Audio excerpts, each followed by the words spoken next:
Olá, boa tarde. O aparecimento da escrita foi um dos marcos mais importantes no desenvolvimento das civilizações. A escrita aumentou as fontes disponíveis para compreender o passado e para gravar mensagens de tempos já desaparecidos.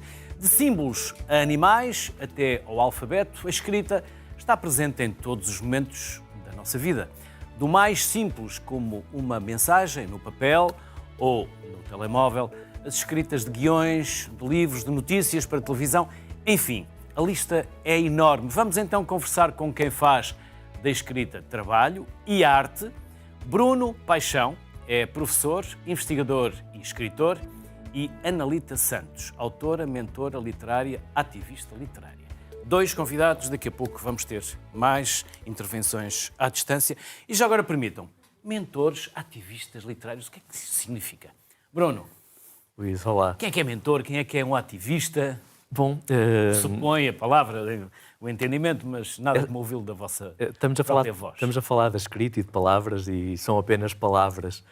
Mas que não as leva ao vento. Espero que não as levem ao vento, espero que não Porque sejam levadas. Aqui ficam gravadas na RTP Play. Pois é. Por isso, quem quiser pode vir ouvi-las. É uma das características da nova palavra na nossa época, da hiperhistória, é que ficam num repositório infindável, inapagável, e o vento não as leva, é um facto. No fundo, um ativista é alguém que milita civicamente em algo, e militar através da escrita é uma coisa absolutamente fabulosa. Militar não de farda. Já agora, porque as palavras têm sentidos. Não o outro militar, mas... E por vezes é o sentido que os outros lhes dão, ativa. não é? Ou lhes dá. E não propriamente aquele que nós queremos. Quem é aquele que professa, que promove, não é? Portanto, esta atividade que nós podemos ir gerando na sociedade, cunhando também as ideias que vamos trazendo na nossa bagagem de vida, de escrita literária também, porque a escrita sobretudo a literária, é uma vida dentro de muitas vidas que nós vamos carregando, nós vamos experienciando. Não sei se a Analita concorda com isto, mas vivemos muitas vidas ao mesmo tempo, não é? A vida das nossas personagens, a vida dos outros que lemos, e portanto depois talvez na síntese destas coisas todas que resulta um pensamento, uma ideia, e nós somos isso também. Somos e devemos ser sempre uma ideia. Enquanto o Bruno falava, eu quase que ouvi a escrita da Analita, quase que rabiscava, não, quase que lhe ouvi o disco a girar. Estava a pensar em quê? Se me é permitido entrar-lhe nos pensamentos. Antes de mais, obrigada pelo convite. Nós é que e dou os parabéns pelo facto de dedicarem este programa à escrita e a escrever. Nunca é demais falar sobre escrita, nunca é demais falar sobre escrever, nunca é demais falar sobre livros, e aqui está o princípio do ser ativista literário, ou este ativismo literário é falar sobre livros, falar sobre literatura. E eu estava a sorrir porque aquilo que o Bruno estava a dizer remeteu-me para uma frase do Michel Houellebecq, em que ele diz que escrevo porque uma vida só não me basta. Portanto, foi isso que me fez sorrir, porque essa referência do porquê escrever remeteu-me para esse escritor, porque, de facto, para quem os livros, no nosso caso, como fez a referência na apresentação, são a nossa vida, são a nossa paixão, são o nosso trabalho do dia-a-dia, portanto, é maravilhoso estar aqui. Portanto, começo por dizer isso, o gosto que é estar a falar sobre esta temática com o Bruno Paixão, que eu não conhecia pessoalmente, já o conhecia, confesso que ainda não li este último livro, também saiu muito recentemente, mas é sempre um prazer estar junto de outras pessoas que têm este gosto pela palavra e, portanto, o ativismo passa muito por aí, passa por esta vontade de não fazer com que os outros leiam, mas partilhar aquilo que é para nós ler, eventualmente incentivar também os outros à leitura. Portanto, livros, paixão. Bruno, vamos saber um pouco mais sobre vocês, o que fazem, quem são. Muito bem. E tudo aquilo que nos quiserem contar sobre se isto é sobre livros, eu devo dizer literário. Que me sinto escritor ainda antes de saber ler e escrever. Era muito miúdo e sentia-me escritor. É de onde, Bruno? De onde é? Sou de Coimbra. Coimbra. sou de Coimbra, e no sítio onde eu vivia não havia bibliotecas, não havia uma aldeia próxima de Coimbra chamada Pereira.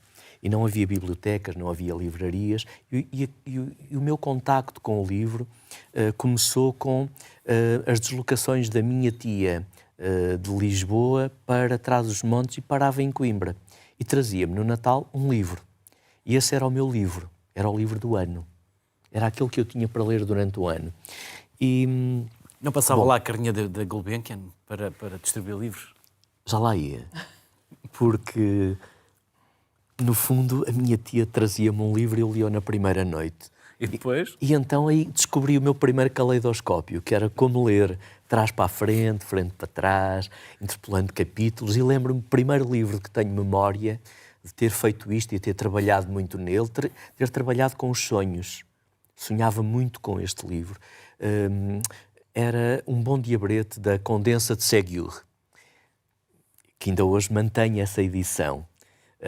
E tenho mostrado muito, sobretudo nas masterclasses que faço com a Porto Editora, mostro sempre aquele livro. Na verdade, fui salvo pela carrinha vermelha da marca Citroën. Aquela Citroën. Ainda hoje eu tenho um sonho de um dia ter uma Citroën daquelas. Aquelas, mas cheia de livros. Mas com livros, sim. E não com salsichas ou hambúrgueres, como agora no street food.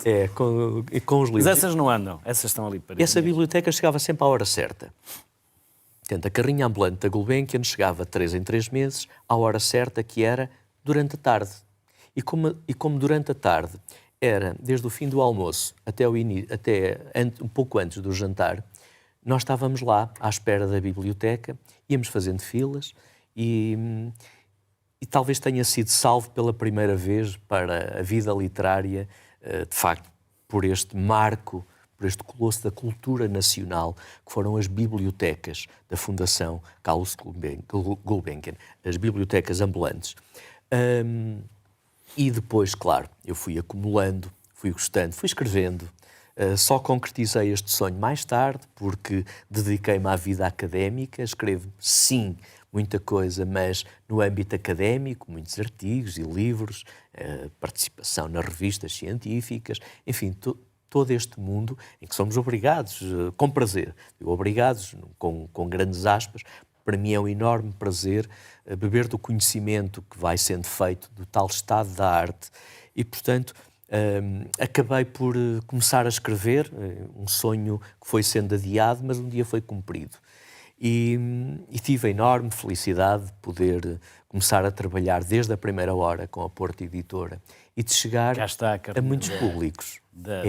Esta carrinha, era esta carrinha que...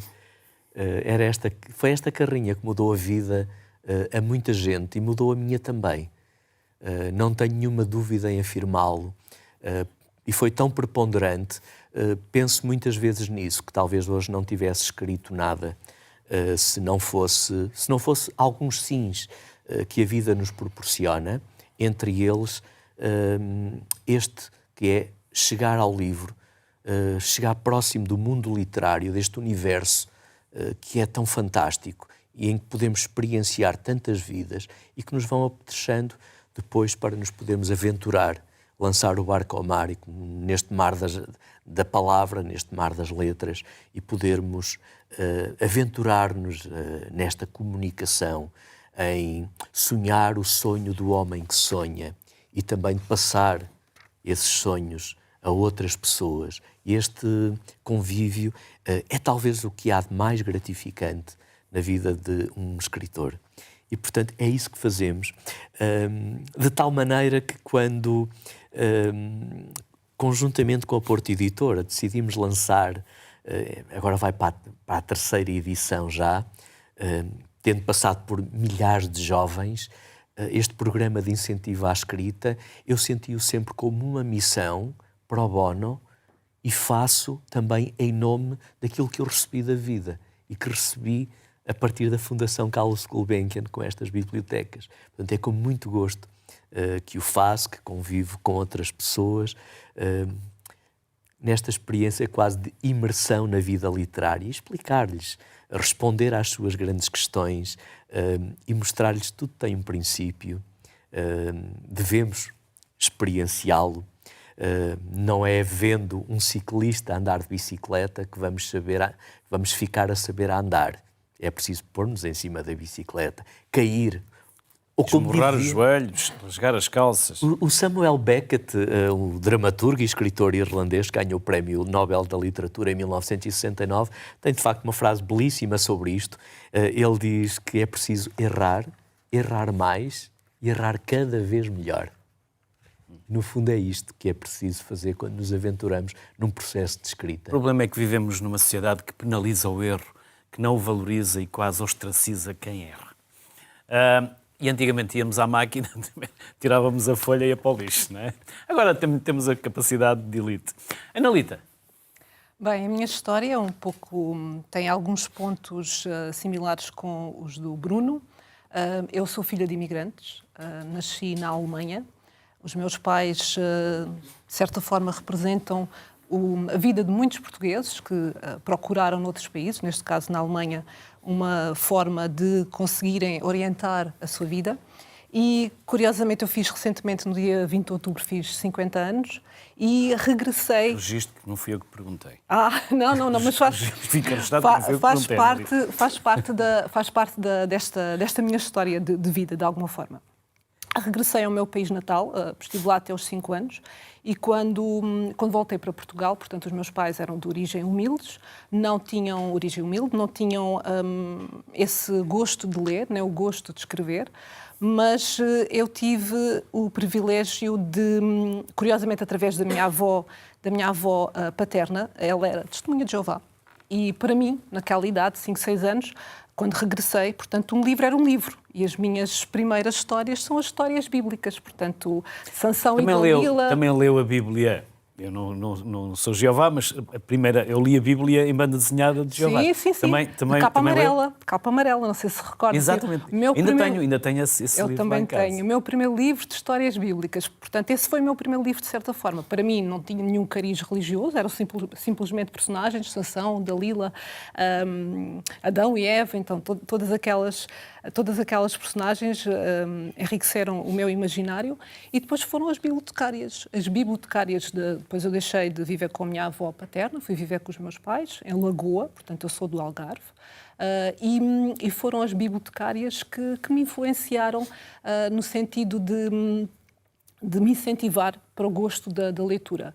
Antes de começar a escrever, eu comecei, claro, a ler, lia bastante, e passei por aquelas fases que acho que muitos de nós passamos, que é as dores de Flor Bela Espanca foram as minhas, portanto, a poesia como uma forma de limpar a alma. Portanto, eu comecei muito por aí, pela parte da poesia, apesar de nunca ter escrito nada assim publicamente.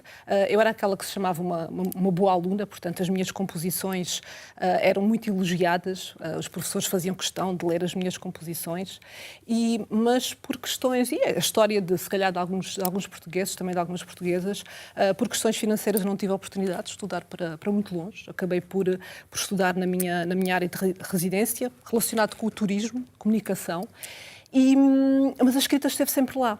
A escrita esteve sempre lá e eu acabei por fazer todo um percurso profissional em que culminou como diretora de marketing e comunicação, portanto isto aqui também é abreviar muito a minha história, e num determinado momento, numa outra fase, numa outra crise, portanto tive um esgotamento e precisei de parar, porque eu era verdadeiramente workaholic, aliás, também sou agora, mas agora a minha paixão, a minha obsessão, que já era de certa forma também escrita, aliás, não sei se concordas comigo, mas a obsessão e escrita estão muito relacionadas, portanto nós precisamos ter esta certa obsessão, porque de outra forma escrever pode se tornar muito aborrecida, a vida a acontecer lá fora, não é? E nós precisamos de ter essa vontade mesmo de escrever.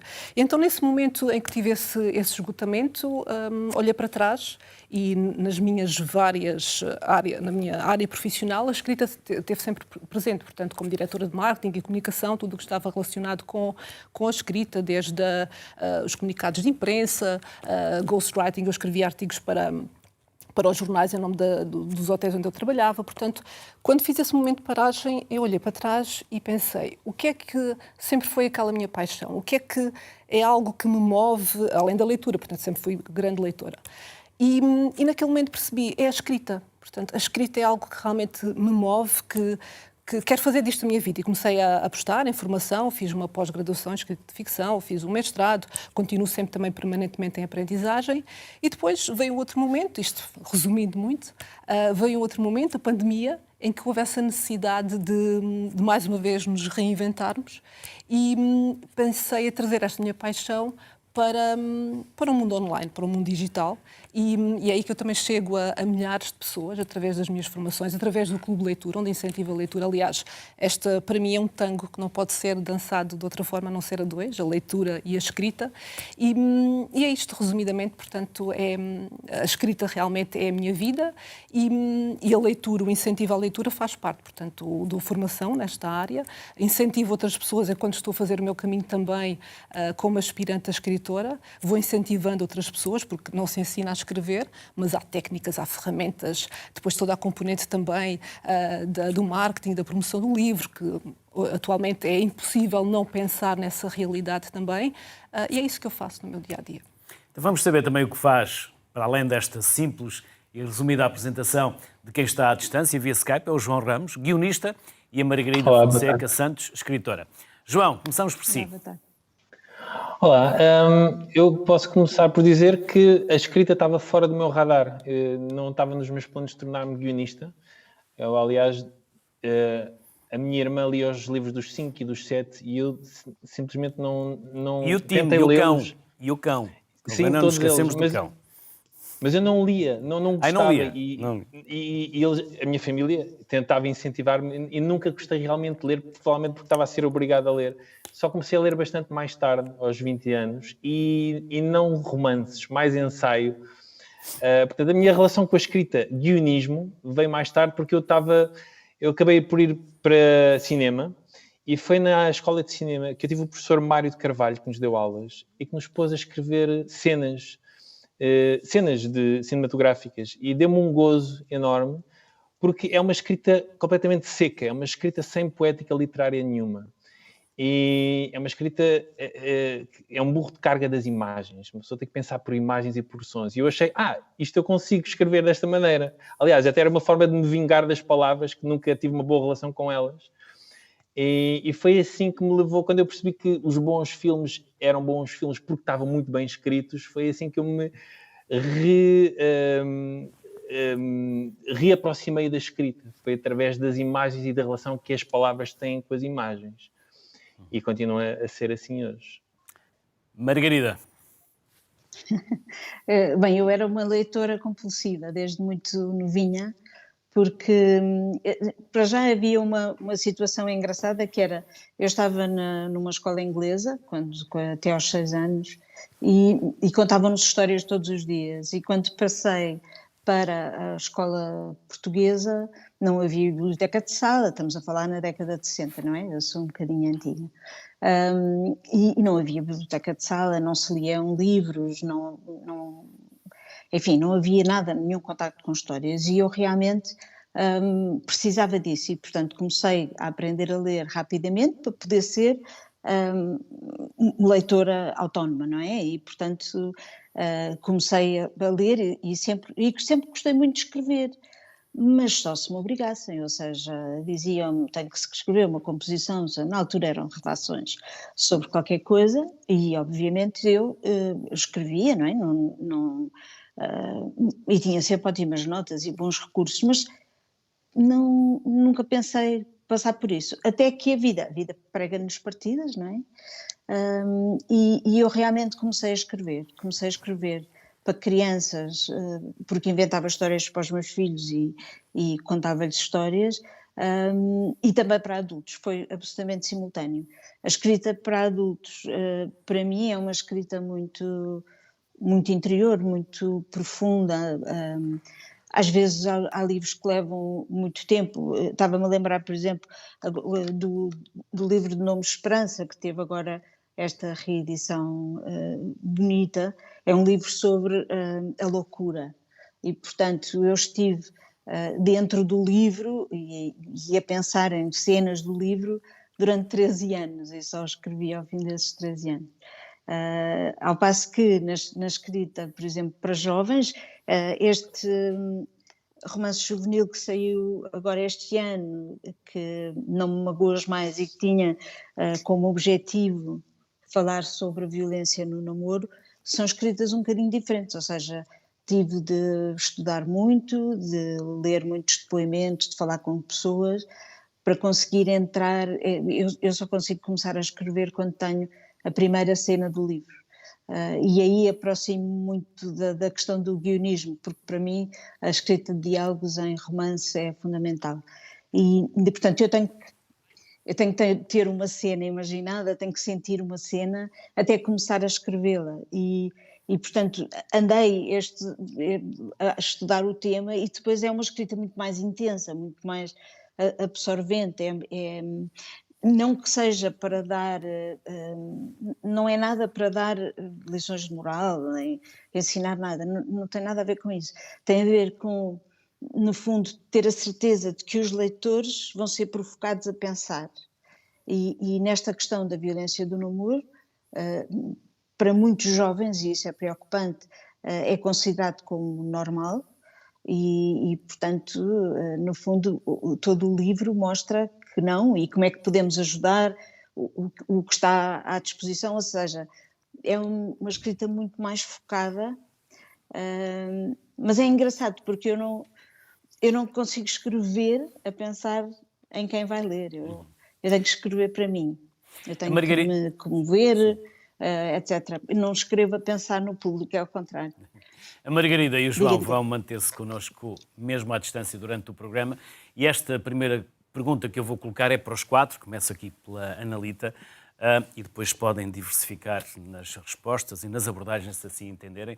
Mas será que estamos a dar à escrita a importância que ela merece? O que é que estamos a fazer aos nossos mais novos, que eliminam os artigos, as vogais, os verbos, cada vez uma escrita mais próxima da oralidade, cada vez mais reduzida, com uma capacidade de agregar palavras também cada vez mais reduzida? O que é que está a acontecer? Porque, na verdade, eu julgo que nunca se editaram tantos livros como agora. Mas também nem todos se podem intitular escritores. São autores. Nem todos são escritores. Mas o que é que está a acontecer à escrita? Porque parece que há aqui um paradoxo. Tantos livros, tanta feira do livro, tantas pessoas a comprar livros, e depois tantas a escrever, mas a escrita está a ficar cada vez mais minimalista? Bem, isso São muitas perguntas. É uma pergunta com muitas perguntas lá dentro. Primeiro, penso que é um reflexo também da nossa sociedade, da forma rápida como vivemos, digital, da forma deste mundo digital que nos engole de alguma forma e faz com que tenhamos menos tempo, começando para a leitura. Nós estamos a falar de escrever, mas a base, de certa forma, para quem quer escrever, e não estou só a falar de escrever ficção, estou a falar de ler para escrever. Sim, estou a falar de escrever, estou a falar da interpretação dos textos, a escrita, a leitura traz-nos essa base. E esta forma rápida como vivemos tira aos nossos jovens o tempo para isso. Depois também não existem verdadeiros culpados, acho que é mesmo um reflexo da nossa sociedade, mas se nós pensarmos, por exemplo, na forma como os pais não têm tempo, muitas vezes as suas vidas o seu tempo é perdido nos transportes públicos, é perdido nas filas para chegar aos empregos, chegam a casa cansados. Analita, tempo há sempre. Nem que seja sim, só não, mas deixe-me falta de disponibilidade mental, muitas das vezes. Concretizar só para fazer este enquadramento na vida que nós sabemos. Eu tenho duas crianças com 8 e com 11 anos, portanto falo com conhecimento de causa, não estou a falar, portanto, só porque sim, e percebo como muitas vezes as minhas decisões, que as empurram no sentido positivo para terem tempo para ler, é o caminho mais difícil. Não é? Porque é muito mais fácil, infelizmente, um tablet ou mostrar-lhes sem a dúvida, ligar a televisão. é muito mais fácil. Ainda ontem, este fim de semana, eu tenho esta vontade, este desejo de criar memórias com as minhas filhas e fui passar um fim de semana num hotel. Algo muito simples, simplesmente para podermos estar juntas e para cá está, poder fugir da rotina. E apercebi-me, quando estávamos no pequeno almoço, uma criança pequenina, não devia ter menos de 2 anos. Os pais estavam os dois ao telemóvel e a criança pequenina estava com um telemóvel à frente, também com um dispositivo todo muito sofisticado.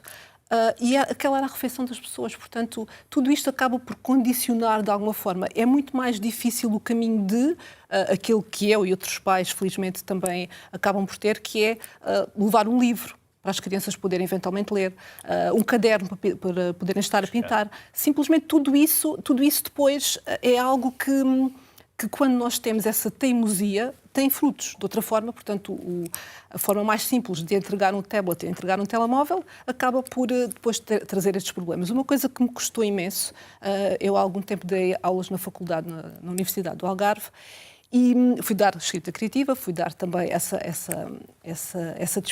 disciplina e fez-me imensa confusão que os alunos iam para uma disciplina de escrita e não tinham um caderno, não tinham uma caneta. Tiram fotografias. Tiram fotografias.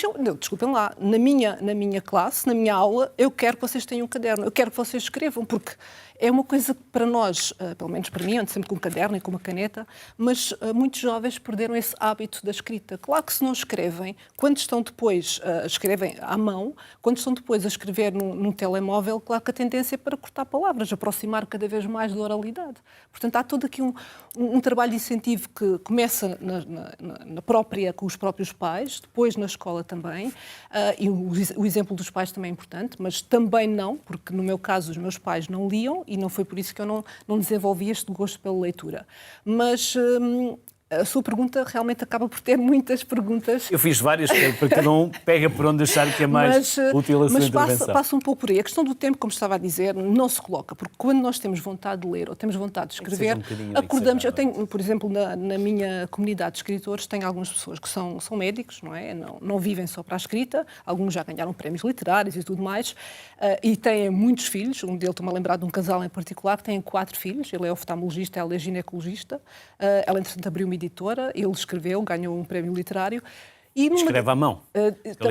Também escreve à mão, mas a questão que eu ia dizer aqui era como esta família, portanto estamos a falar de uma família já mais ou menos numerosa, com 2 profissões bastante exigentes, e eles conseguem encontrar um lugar para a escrita e para a leitura. Como é que fazem? Arranjaram um esquema, portanto acordam mais cedo, as crianças ainda estão a dormir, têm esse tempo dedicado à escrita, esse tempo dedicado à leitura, ou então à noite também. Portanto, quando nós temos mesmo a vontade, acabamos por encontrar. Agora, claro, muitas vezes as pessoas não veem a leitura como uma prioridade. E esta questão do escrever à mão, então, é algo que se tem vindo a perder e que eu incentivo bastante. Aliás, por acaso acabei por não trazer, mas eu tenho uma agenda que é a Agenda do Escritor. É um projeto único em Portugal, onde eu incentivo mesmo, é para funcionar como uma espécie de diário para quem pretende escrever. E o incentivo à escrita à mão, porque tudo aquilo que é desenvolvido quando nós estamos a escrever à mão é completamente diferente quando estamos ao computador. É para exercitar o cérebro, sem dúvida. para as emoções, para a ansiedade. Isso mesmo. Bruno? Mesmo. Não deixando de concordar com tudo o que disse a Ana Lita, aliás, eu poderia dizer exatamente o mesmo, mas uma vez que já foi dito, eu se calhar faço aqui um outro ponto de vista. Tenho encontrado em jovens, e menos jovens também, mas belíssimos exemplos de interesse literário. De tal maneira que eu penso que hoje já não podemos falar em público. Temos que falar sempre em públicos. Porque há públicos. Uns que têm interesse por umas coisas, outros que têm interesse por outras. É verdade que nunca se leu tanto como agora. Lê-se mesmo, compram-se os livros e ficam lá na estante. E é compra ao quilo, que sai mais barato.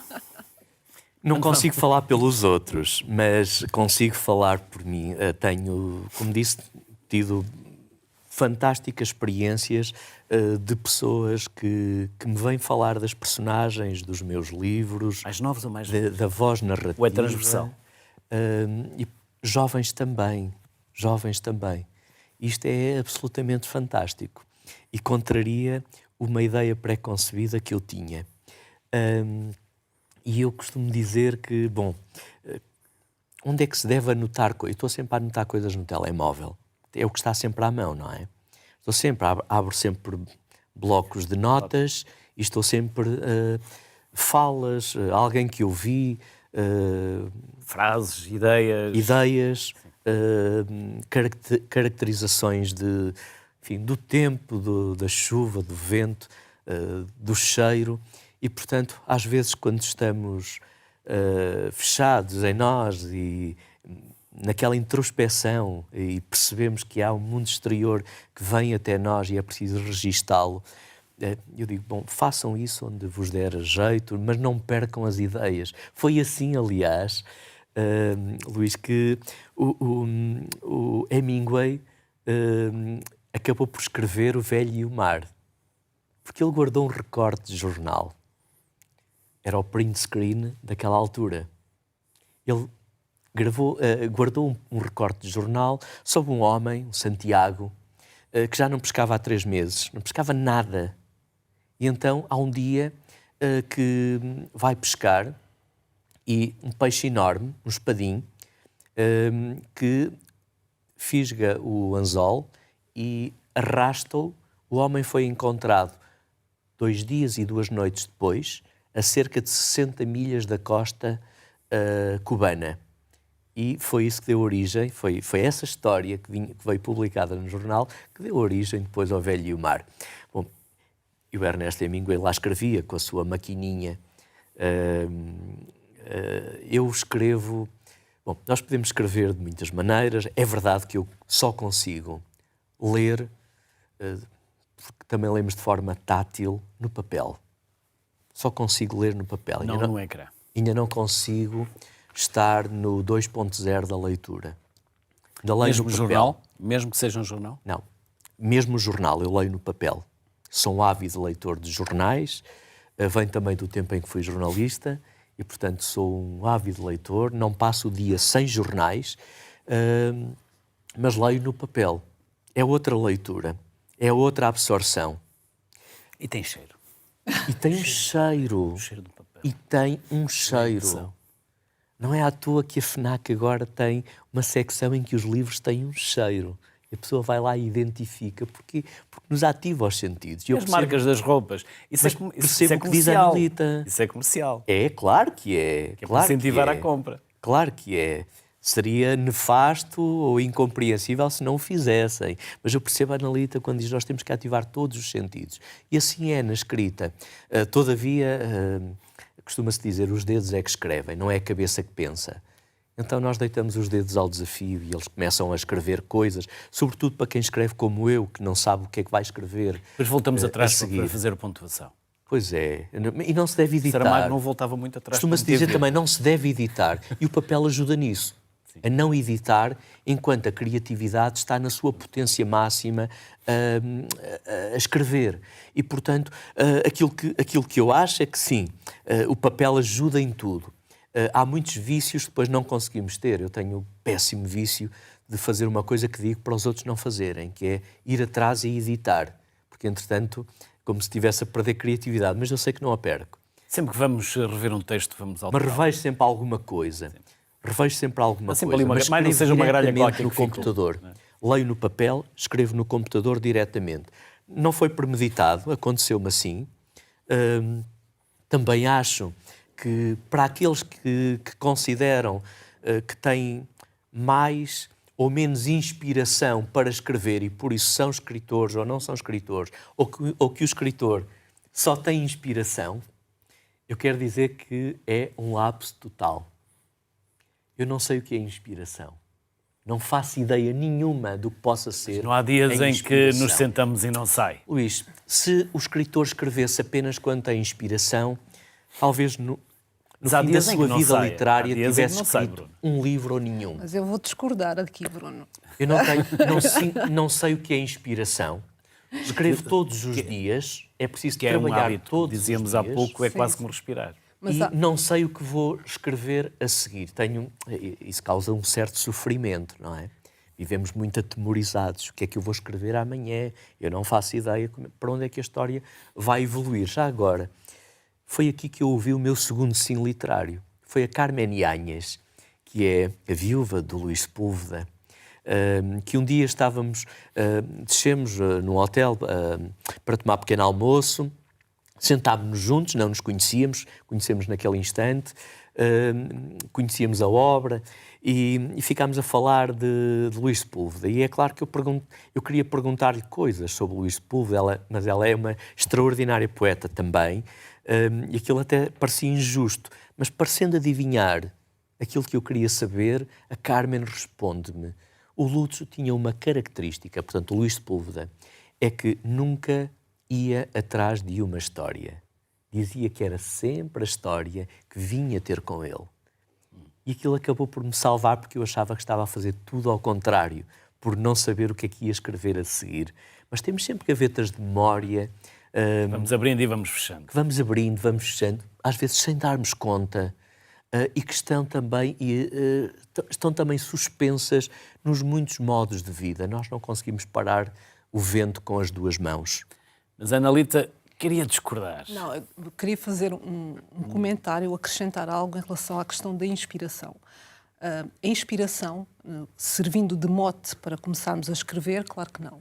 Mas existe aquilo que eu designo por centelhas de pensamentos e de ideias que por vezes nos surgem, e daí também ser importante procurarmos registrar essas ideias. Aí sim são momentos de inspiração. Uma coisa são os momentos, outra coisa é utilizar a inspiração para escrever. Mas isso é quando nós estamos a pensar também em ficção ou não ficção, porque a poesia vive da inspiração, a poesia vive da dor. O Paul Valéry dizia uma coisa muito interessante, que é: os primeiros versos são-nos dados pelos deuses. É isso mesmo. Que é... Sim. Há sempre alguma coisa que cai. Sim, mas depois temos que trabalhar. Temos de trabalhar, claro que sim. Temos que trabalhar.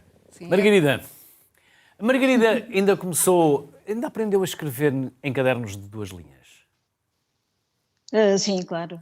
Então, na década de 60, completamente, em 2 linhas, e os cadernos eram... Havia sempre o caderno dos rascunhos e o caderno onde se escrevia. E a letra ficava direitinha, porque tinha que caber dentro das 2 linhas, para quem não sabe que são cadernos de 2 linhas. E ditados? Sim. Sabe que eu estava e a reguadas pelos erros muito... também? Diga, desculpa. E reguadas pelos erros também, ou não? Sim. Não, mais por comportamento. Não era a melhor forma de aprender, pois não, Margarida? Não, de todo. E sabe, eu adoro estudar sobre aprendizagem, fui professora toda a vida, tanto na área da música como depois na escrita.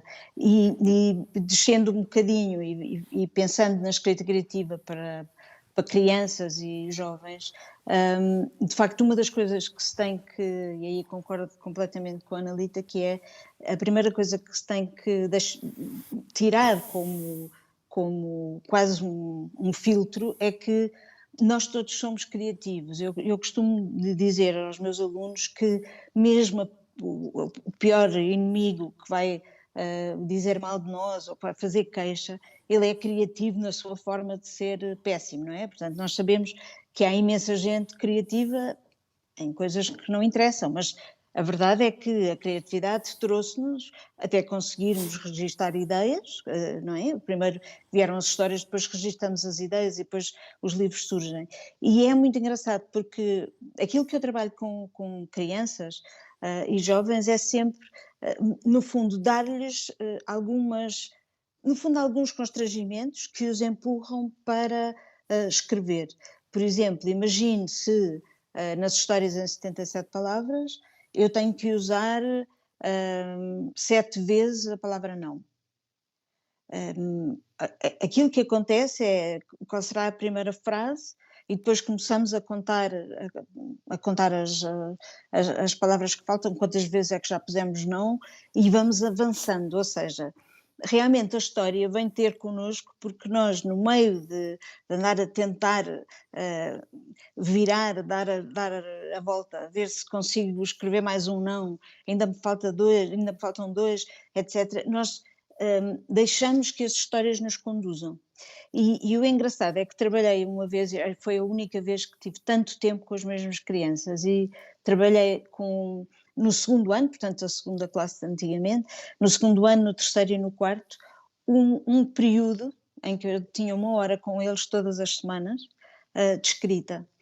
E era incrível, porque era o bairro era a Pedreira dos Húngaros, era um sítio, um gueto, um verdadeiro sítio perigoso para se viver e estar. Havia miúdos que vinham armados para uma escola de primeiro ciclo, mas a verdade é que eles escreveram tanto e foram sempre os miúdos com mais dificuldades que, através de algumas condicionantes que empurravam para a escrita, conseguiram ir para além daquilo que até os professores conheciam deles.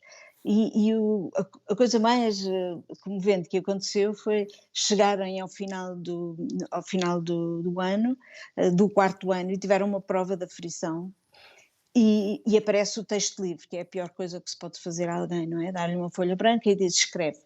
Não, é preciso ou ter a coragem de escrever por impulso, etc. Enfim, para crianças dizer escreve sobre o que quiseres é matá-las, não acontece nada.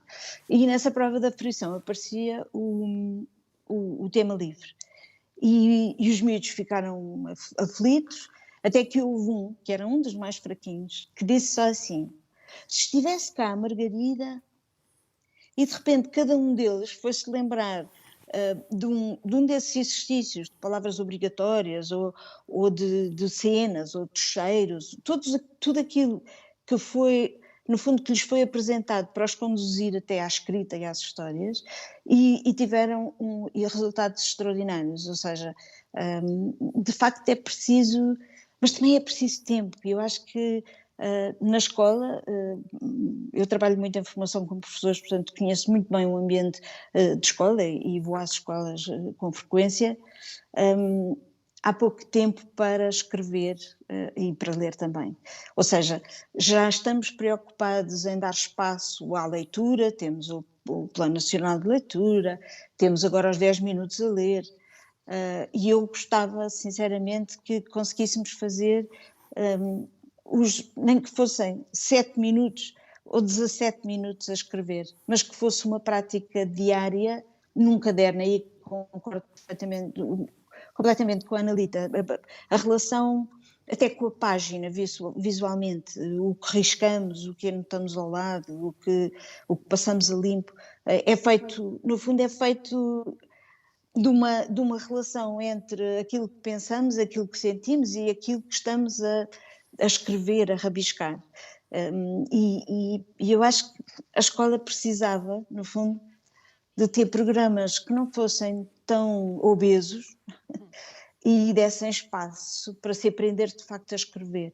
E portanto temos muitos problemas de caligrafia, há bocadinho falava na questão das 2 linhas, mas temos muitos problemas de caligrafia, mas sobretudo temos crianças que chegam às vezes ao 5º e 6º ano e ainda não escrevem facilmente, e isso é gravíssimo.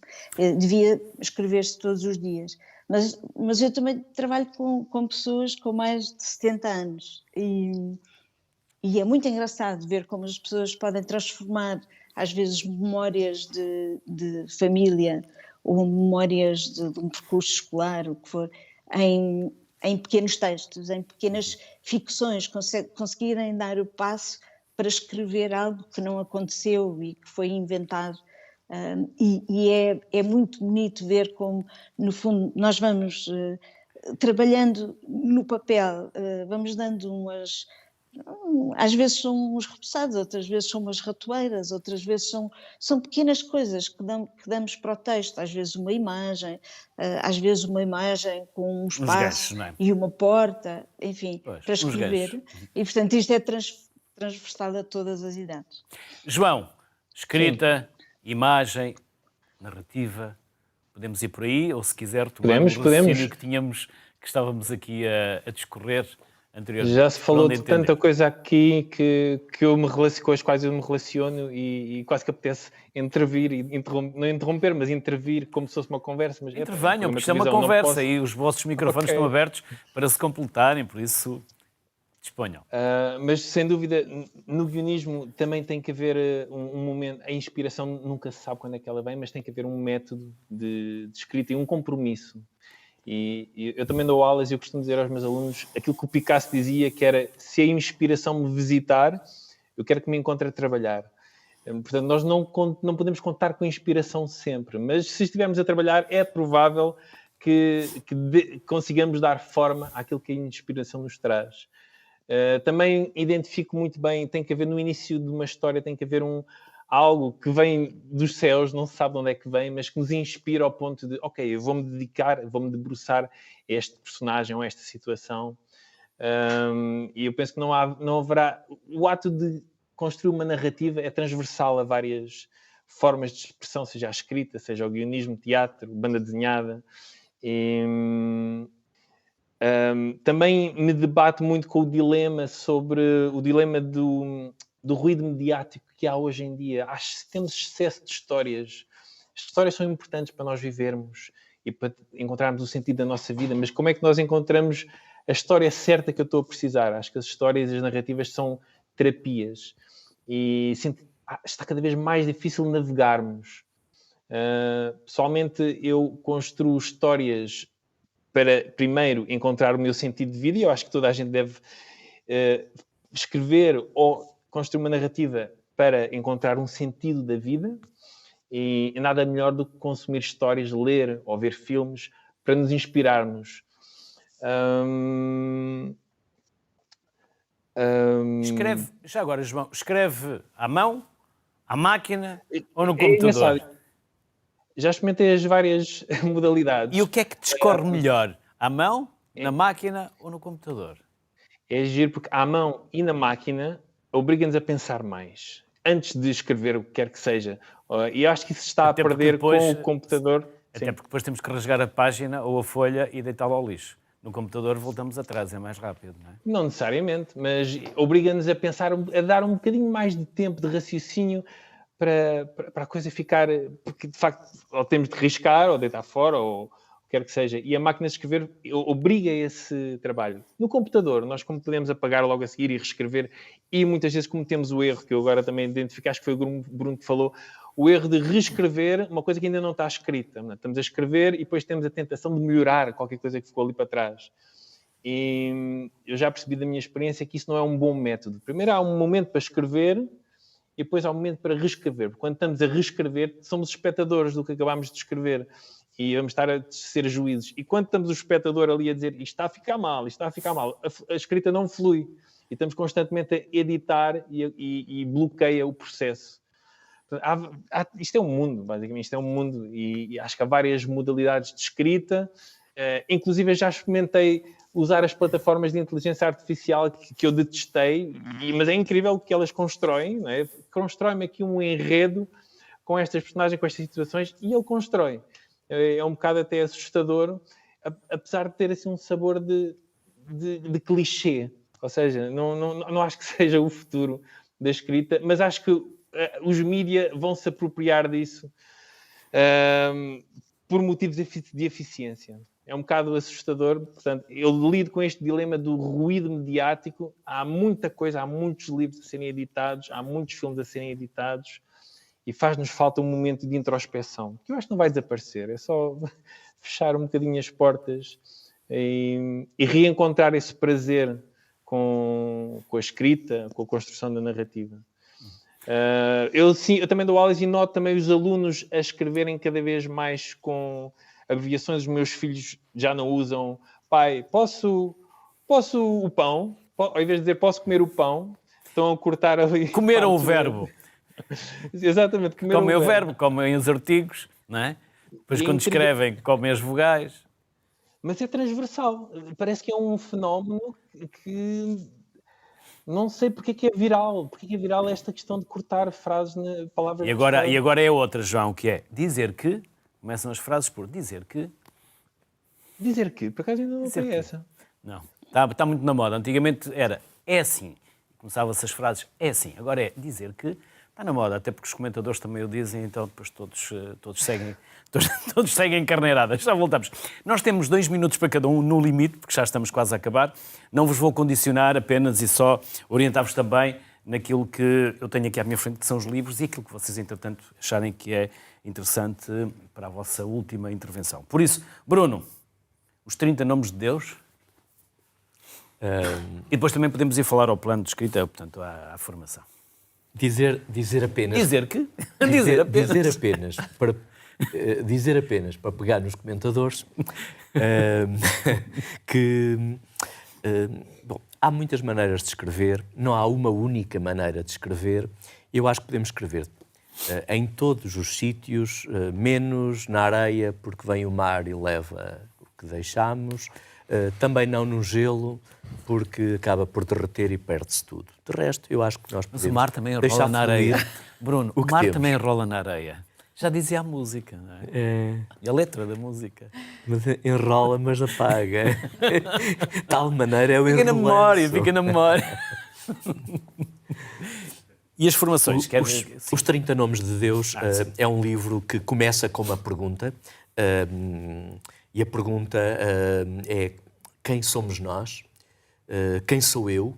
E a partir daqui, numa atmosfera muçulmana, Amin, que é um jovem filho de uma mãe solteira, muito fustigado pela avó morte, decide sair do seu ambiente, parte numa peregrinação com o avô. Estamos a falar mais ou menos de 1920, 1930, por aí, e vai-se descobrindo.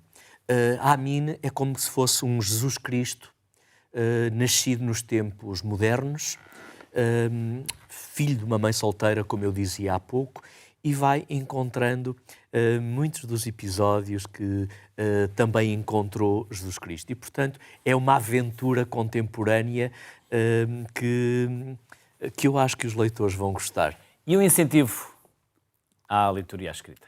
Qual é o... A Porto Editora, em boa hora, lançou também este programa. É o Programa Nacional, é um programa nacional que é de incentivo à escrita, com todos os municípios portugueses, com todas as escolas. É-lhes lançado o desafio e vamos trabalhar a partir de masterclasses presenciais e depois masterclasses que têm acesso a partir do site da Porto Editora, e eles são desafiados, depois os alunos, através das competências e das ferramentas que lhes são dados, a ter uma primeira aventura literária sobre qualquer tema que o detenha, que o preocupe, mas sempre passado na sua terra. E nós trabalhamos com alguma precisão. Eu acho que nesta literatura deste programa, com a precisão de um relógio suíço, para podermos trabalhar bem com os alunos, dar-lhes as competências e depois deixar que possa fluir toda a sua criatividade em potência. E estamos a ter resultados absolutamente incríveis. É claro que os melhores depois são classificados e são editados pela Porto Editora. É um desafio grande que a Porto Editora está a fazer com a nossa sociedade. Analita, como acabar de vez com os deslizes gramaticais e linguísticos? Alguma vez isso acontecerá? Erros de português nunca mais ou são demais? Bem, esse livro foi um convite da Editorial Presença, através da sua chancela manuscrito, o resultado, de certa forma, de um trabalho que eu tenho vindo a fazer também nas redes sociais, promovendo o cuidado com a língua, e é curioso salientar que este meu cuidado com a língua é algo relacionado com o facto de eu ser disléxica. Portanto, eu desde pequena que tenho vindo a trabalhar, como tenho essa dificuldade, tenho vindo a trabalhar essa minha ligação com as palavras, e esse livro, de certa forma, claro, tem o aval... Pontos, vírgulas e afins. Muito importante, porque a maior parte das pessoas não sabem onde colocar as vírgulas. É verdade, é uma grande dificuldade, sim. Mas esse projeto... Cada um também se acha o seu Saramago, por isso Saramago também não as usava, não é?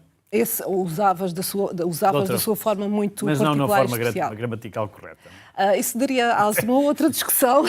Agora, esse livro realmente é o exemplo de um dos projetos que eu tenho vindo a trabalhar, o Cuidado com a Língua. Penso que também tem aí uma notícia que saiu recentemente no Expresso, no suplemento, onde fala dos clubes de leitura, que é também algo que, neste caso, relacionado com o meu papel de ativista literária, eu tenho vindo a incentivar, e fiquei muito contente por esse meu clube de leitura, o Prazer da Escrita, ter sido... É isso.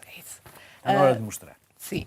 Portanto, esse foi um artigo que saiu recentemente, onde fala sobre se os clubes de leitura são uma moda, porque vieram para ficar, e eu acredito que sim, e o meu clube de leitura, o Prazer da Escrita, é de certa forma também o incentivo para que essa moda continue, e tanto o livro Erros de Português Nunca Mais, como o clube de leitura são alguns dos projetos que eu desenvolvo, também tendo uma presença online, incentivo, e esse é o meu papel de mentora literária que eu acabei por não falar aqui. Para que conste, acabei de mostrar o caderno do Expresso. Sim. Convém também o seu dono, não é?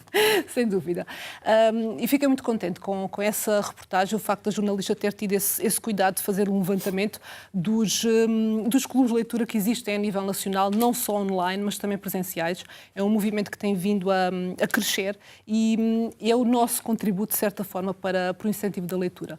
Só mesmo para terminar, portanto, essa outra componente que eu acabei por não falar, de mentora literária, que basicamente é alguém que, partindo do princípio que não se ensina a escrever, mas que há muito que se pode ensinar, nomeadamente em relação às técnicas literárias, como do outro lado o Nuno estava a falar das personagens, da criação do enredo, e essa é uma das minhas áreas também, na qual eu trabalho, e que não posso deixar de mencionar porque está relacionado com tudo isto que nós estamos a falar, da importância da escrita e do escrever. E ainda há pouco também estava a dizer que surgem muitos livros, muitas pessoas escrevem, autores, escritores, qualidade daquilo que se escreve, daquilo que se lê. Interessa que escrevam, não é? Sim, e que alguém compre. Sem dúvida, claro. Isso seria um mote para uma outra conversa, e eu sou daquelas pessoas que defende que o facto da pessoa começar com um determinado livro pode muitas vezes servir de porta para, a partir daí, querer ler e chegar a ler os clássicos, não é? E é isso que nós queremos pessoas que estejam interessadas em ler e que depois isso se reflita na forma como escrevem. João, 2 minutos finais. O que é que se escreve em 2 minutos? Tanto? Em 2 minutos? Ou por vezes nada. Uma micro-história, mas eu acho que é salutar ter uma relação com a escrita, nem que seja pessoal. Ou seja, nem toda a escrita é suposto ser vista ou editada. Eu acho que ela é legítima por si só. E eu nunca gostei propriamente de escrever, mas escrevo diário desde os 11 anos. E é o meu processo de encontrar sentido na vida e mantenho. Portanto, a relação com a escrita vai para além do interesse comercial, ok? E acho que será sempre assim. E é um ato solitário, João? É um ato solitário? Solitário. Ou consegue escrever na mesa de uma esplanada, no meio de uma multidão? Um diário, que é extremamente pessoal, sim, é solitário. Um guião com histórias, eu confesso que gosto muito de trabalhar com outras pessoas. A criatividade flui mais porque eu dou uma ideia e o outro... a tua ideia faz-me lembrar isto. É uma coisa que eu adoro, trabalhar com outras pessoas. Portanto, acho que até o processo de escrita é multifacetado. Há muitas maneiras, as pessoas têm que encontrar a modalidade que mais se encaixa ao seu perfil. E eu confesso que em grupo escrevo muito melhor, muito mais rápido do que sozinho. A não ser que seja uma coisa extremamente pessoal, aí eu não gosto de partilhar com ninguém. Mas é extremamente importante as pessoas encontrarem uma relação com a escrita, seja ela qual for. E o que é que está a escrever agora, se me é permitida a pergunta? Agora não estou a escrever nada. Eu acabei de escrever uma longa-metragem que me consumiu 2 anos. Os projetos são assim, consomem bocados da vida. Espremeu a esponja toda e agora é necessário deixá-la encher novamente. Sim, não é? Sim. E estará aí visível em 2025 no final. Mas é preciso também deixar respirar. Tenho vários projetos na gaveta, possíveis ideias que poderiam originar uma banda desenhada, qualquer coisa. Há mais projetos inacabados do que aqueles que depois veem a luz do dia. É um bocado frustrante, mas faz parte do processo. Margarida, 2 minutos também para fechar. Sim, se calhar vou pegar nas palavras do João para dizer algo que normalmente as pessoas não pensam. Pensam que o facto de sermos escritores, que escrevemos logo bem e que está tudo certo. E é engraçado nas visitas como escritora. Os humoristas nunca estão sempre bem dispostos. Não é? Nada, de tudo. E é assim, eu tenho que escrever muito lixo para chegar àquilo que é verdadeiramente importante.